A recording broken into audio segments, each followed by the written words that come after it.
Decay Shivakumar ను ఆలింగనం చేసుకున్న సిద్ధరామయ్య, కుర్చీ దిగిన సిద్ధరామయ్య. ఎవరైతే అందరూ అనుకున్నాము సిద్ధరామయ్య ముఖ్యమంత్రి పదవి నుంచి దిగబోతున్నారు, డికే శివకుమార్ గారు ఎక్కబోతున్నారు అనేది నిజమైంది. నిన్న అధిష్టానం సూచనలతో సీఎం పదవికి రాజీనామా చేసిన సిద్ధరామయ్య తదుపరి సీఎం గా డికే శివకుమార్ ఇంకా కన్ఫర్మ్ కాలేదు, క్వశ్చన్ మార్క్ పెట్టారు. కర్ణాటక ముఖ్యమంత్రి సిద్ధరామయ్య తన పదవికి రాజీనామా చేశారు.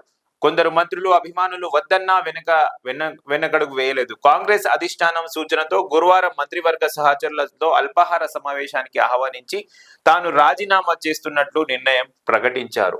మధ్యాహ్నం 2:35 లోక్ భవన్ కు ఉప ముఖ్యమంత్రి డికే శివకుమార్ మంత్రివర్గ సహచరులతో తరలి వెళ్లి గవర్నర్ ప్రత్యేక కార్యదర్శి ప్రభు శంకర్ కు రాజీనామా పత్రం సమర్పించారు. మధ్యప్రదేశ్ కు వెళ్లిన గవర్నర్ దవర్ చంద్ గెహ్లోత్ గురువారం రాత్రి బెంగళూరుకు తిరిగి వస్తారని లోక్ భవన్ వర్గాలు వెల్లడించాయి. అనంతరం విలేకరుల సమావేశంలో పాల్గొన్న ముఖ్యమంత్రి వీడ్కోలు ప్రసంగం చేశారు. ఆపై కాంగ్రెస్ అధిష్టానంలో ఢిల్లీకి బయలుదేరారు. పార్టీ రాష్ట్ర వ్యవహారాల ఇన్ఛార్జ్ రణ్దీప్ సింగ్, ఉప ముఖ్యమంత్రి డికే శివకుమార్ వేర్వేరుగా ఢిల్లీకి పయనమయ్యారు. తదుపరి ముఖ్యమంత్రిగా డికే శివకుమార్ కి అవకాశాలు మెండుగా కనిపిస్తున్నాయి, మొండిగా కనిపిస్తున్నాయంట.